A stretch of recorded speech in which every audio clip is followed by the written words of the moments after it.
Hi అండి. నా ఊపిరి నీవే సఖియా పాట ఏటో. తన చేతిలో ఉన్న గ్లాస్ పట్టుకుని అంజలి లోపలికి కాల్ చేసి తన సహాయకురాలైన రాధికని ఇంకో గ్లాస్ నీళ్లు తీసుకురమ్మని చెప్పింది. అప్పుడే అంజలి మనసులో మెరుపులో ఒక ఆలోచన వచ్చింది. ఇన్నాళ్ళు ఇంట్లో ఆర్య తన గ్లాస్ వాడినప్పుడు పెద్దగా ఏమీ అనిపించలేదు. మరి ఇప్పుడు ఎందుకో ఇలా స్పందించింది? నిఖిల్ తన గ్లాస్ లో నుంచి తాగడానికి ప్రయత్నిస్తే ఎందుకు ఇంత తీవ్రంగా స్పందించింది? నిజంగానే రాత్రి మాతో భోజనానికి వస్తున్నావా? తన చేతిలోని గ్లాస్ లో నుంచి నీళ్లు తాగుతూ అంజలి తెలియకుండానే అడిగేసింది. నిఖిల్ హుందాగా నీళ్లు తాగి మీ ఇద్దరికి ఒక గొప్ప విందు ఇవ్వాలి కదా అని జవాబిచ్చాడు. సరే అయితే నాకు కొంచెం పని ఉంది, నా పని పూర్తయ్యే వరకు నా కోసం వెయిట్ చేయి. అంజలి అతనికి సీట్ ఇచ్చింది. కానీ అతనికి ఏదో గుర్తొచ్చినట్టు ఒక్కసారిగా లేచి నిలబడ్డాడు. నేను ఆర్యని కలవడానికి వెళ్తున్నాను, కాసేపట్లో కలుస్తాను. సరే, అంజలి గడ్డం కింద చేతులు పెట్టుకుని తల ఊపుతూ జవాబిచ్చింది. కానీ నిఖిల్ గుమ్మం దగ్గరకు వెళ్ళాక అకస్మాత్తుగా వెనక్కి తిరిగి టేబుల్ వెనుక ఉన్న ఆమె వైపుకు చూశాడు. అంజలి, నువ్వు ఆర్యకి దగ్గర? ఆమె వెంటనే లేదు, అస్సలు దగ్గర కాదు అని జవాబిచ్చింది. అతడు నవ్వి తలుపు తెరుచుకుని వెళ్ళిపోయాడు. అతను వెళ్ళగానే అంజలి ఊపిరి పీల్చుకుని తనలో తానే సర్ది చెప్పుకుంది. అసలు నాకేంటి ఆర్యతో ఏదో రహస్య సంబంధంలో ఉన్నట్టు ఎందుకు అనిపిస్తుంది? ఎందుకు ఇలా అబద్ధాలు చెప్పాల్సి వస్తుంది? నిజానికి నాకు ఆర్యకి మధ్య ఏమీ లేదు కదా. మరి అప్పుడు ఇది అబద్ధం ఎలా అవుతుంది? ఆమె తన ఫోన్ తీసుకుని అతనికి మెసేజ్ చేసింది. ఈ రాత్రి నేను నిఖిల్ బన్నీతో కలిసి భోజనానికి వెళ్తున్నాను, అందుకే వంట చేయటం లేదు. ఒక రాత్రి రెస్ట్ దొరుకుతుందనే ఆలోచనతో ఆమె ఊపిరి పీల్చుకుంది. అంతలో రాజలక్ష్మి తలుపు కొట్టి తన వెనకే ఒక యువతితో లోపలికి వచ్చింది. అంజలి, నీ కోసం ఒక క్లయింట్ వచ్చారు. ప్రత్యేకంగా తయారు చేయమని అడిగే క్లయింట్ల వల్ల తనకు కొన్ని చేతి అనుభవాలు ఉన్నప్పటికీ అంజలి వెంటనే మర్యాదగా లేచి నిలబడి నమస్కారం అని పలకరించింది. అంజలి గారు, నా స్నేహితురాలు ఒకరు మీ డిజైన్ల పట్ల ఆసక్తిగా ఉన్నారు.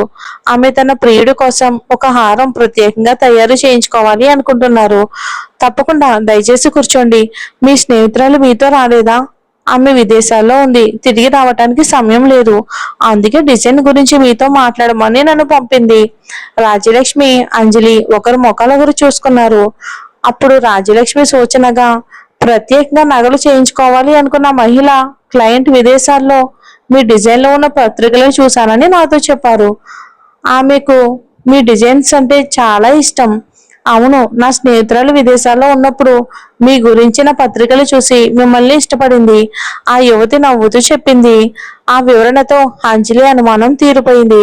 నిజంగానే ఆమె కొన్ని పత్రికలలో నగల డిజైన్పై తన ఆలోచనల గురించి కొన్ని వ్యాసలు పంచుకుంది. నా స్నేహితురాలు ఒక జత ఒకేలాంటి హారాలు తయారు చేయించుకోవాలి అని చెప్పింది. ఆమె తన ప్రియుడికి ఇవ్వబోయేది తాళంలా, తను వేసుకునేది తాళం చెవిలా ఉండాలి. అంజలి గారు, మీకు నచ్చినట్టు డిజైన్ చేయొచ్చు, కానీ ఆమె ఈ నెలాకుల్లోగా తుది ఉత్పత్తిని చూడాలని ఆశిస్తుంది.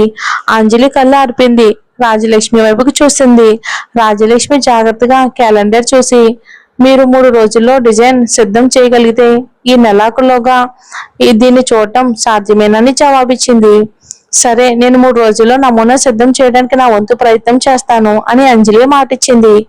చాలా మంచిది. నా స్నేహితురాలు ఆ తాళం మీద 2 ఆంగ్ల అక్షరాలు చెక్కించాలని కోరుకుంటుంది. అవి ఆమె ప్రియుడి ఇంటి పేర్లు. మొదటి అక్షరాలు. అంజలి వెంటనే తన నోట్బుక్ తీసుకుంది. తప్పకుండా, ఆ అక్షరాలు ఏంటండి? ఆమె ప్రియుడి ఇంటి పేరు మొదటి అక్షరం పి, ఆమెది ఎస్.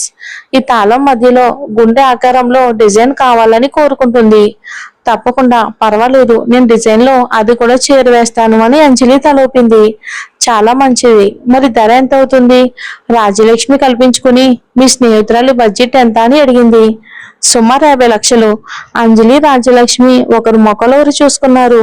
ఆ అమ్మాయి స్నేహితురాలు బాగా డబ్బున్న వ్యక్తిలా ఉంది. ఇది నిజంగా చాలా పెద్ద బడ్జెట్. అలాగే, దయచేసి అంజలి గారి మీద నమ్మకం ఉంచండి. ఆమె మీకు తప్పకుండా అత్యుత్తమ డిజైన్ అందిస్తారు. అంతేకాక మేము ఉపయోగించే ముడి సరుకులు మా పనితనం నిస్సందేహంగా ఈ పరిశ్రమలోనే అత్యుత్తమైనవి. సరే, నేను ముందుగా నా స్నేహితురాలి తరపున 20 లక్షలు డిపాజిట్ గా చెల్లిస్తాను. మిగిలిన మొత్తం సిద్ధమయ్యాక ఇస్తాను. ఆ తర్వాత రాజలక్ష్మి ఆ యువతిని ఆఫీస్ బయటకు తీసుకువెళ్ళింది. అంజలి ఒక్కసారిగా చాలా ఉత్సాహం వచ్చింది. ఇంత ఉదారమైన ఆర్డర్ రావటం, దానివల్ల తనకు 3% కమిషన్ తో పాటు సంవత్సరాంతపు బోనస్ కూడా వస్తుందని ఆమె ఎప్పుడూ అనుకోలేదు. తనకి ఇది ఖచ్చితంగా ఒక చిన్నపాటి సంపదే. ఆమె ఫోన్లో ఏదో లెక్కలు చూసుకుందాం అనేంతలోపే స్క్రీన్ మీద ఆడియో పంపిన మెసేజ్ వచ్చింది. ఆ మెసేజ్ చూడగానే అంజలి గుండె ఒక క్షణం ఆగి కొట్టుకున్నట్టు అనిపించింది. దీని అర్థం ఏంటి?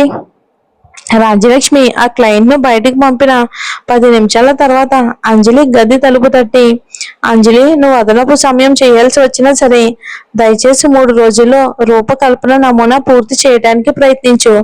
మనం క్లయింట్ ను నిరాశపరచకూడదు అని చెప్పింది. తప్పకుండా, నేను అదనపు సమయం పనిచేసి తప్పకుండా పూర్తి చేస్తాను అని అంజలి మాటిచ్చింది. వాళ్ళు అడిగిన రూపకల్పన అంశాలు ఎలాగో తనకు బాగా నైపుణ్యం ఉన్నవి కాబట్టి ఆ పని ఆమెకు పెద్ద కష్టమేమీ కాదు.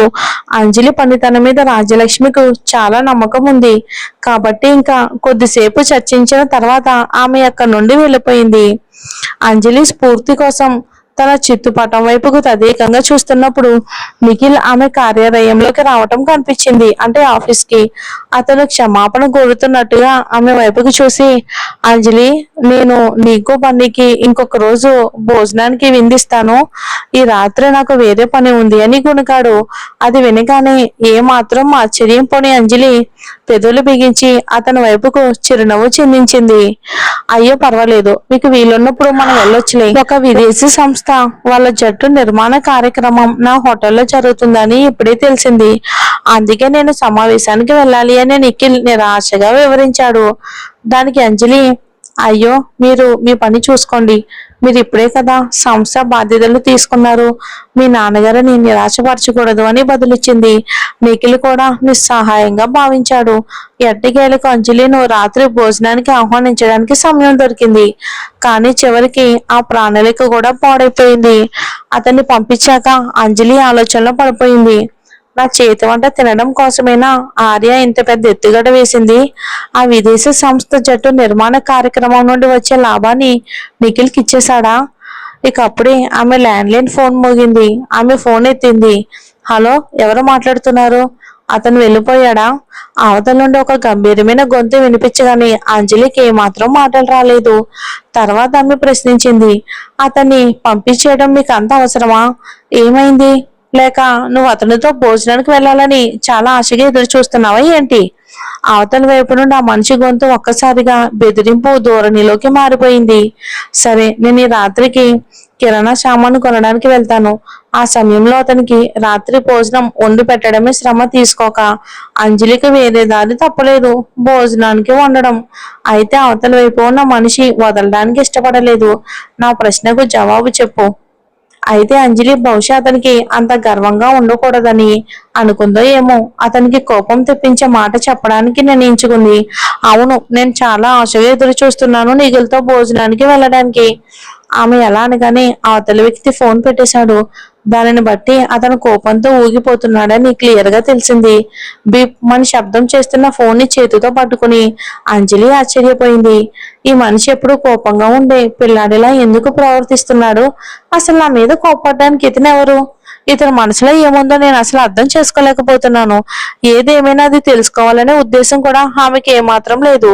ఎందుకంటే ఆమె చేతిలో పూర్తి చేయాల్సిన ఒక అత్యవసరమైన ప్రత్యేకమైన ఆర్డర్ ఉంది. ఇంతలో సౌందర్య ఆభరణాల నుండి బయటకు వచ్చిన మహిళ రోడ్డుకు అవతల వైపుకు చేరుకుంది. ఆమె ఒక రెడ్ ఫెరారీ కారు తలుపు తెరిచి లోపలికి ఎక్కింది. డ్రైవర్ సీట్ లో కావేరి కూర్చొని ఉంది. అంతా సవ్యంగా జరిగిందా అని కావేరి అడిగింది. కావేరి, నీకు ఇంత డబ్బు ఎక్కడి నుండి వచ్చింది? నువ్వు నిజంగా 50 లక్షల రూపాయలు విలువైన ప్రత్యేకమైన నగలు ఆర్డర్ ఇస్తున్నావా? నేను నేను ఒక స్నేహితురాలికి సహాయం చేస్తున్నానంతే. అది నా డబ్బు కాదు అని కావేరి వివరించింది. కానీ లోపల గర్వంగా భావించకుండా ఉండలేకపోయింది.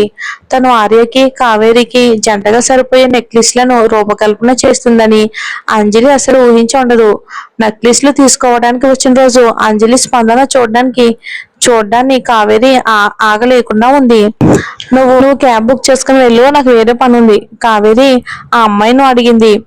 ఆ మహిళ ఒకప్పుడు కావేరి స్నేహితురాలే. ప్రస్తుతం తను చేసిన సేవకు సంపాదించిన 2,000 రూపాయలను పట్టుకుని సంతృప్తిగా కారు దిగి వెళ్ళిపోయింది.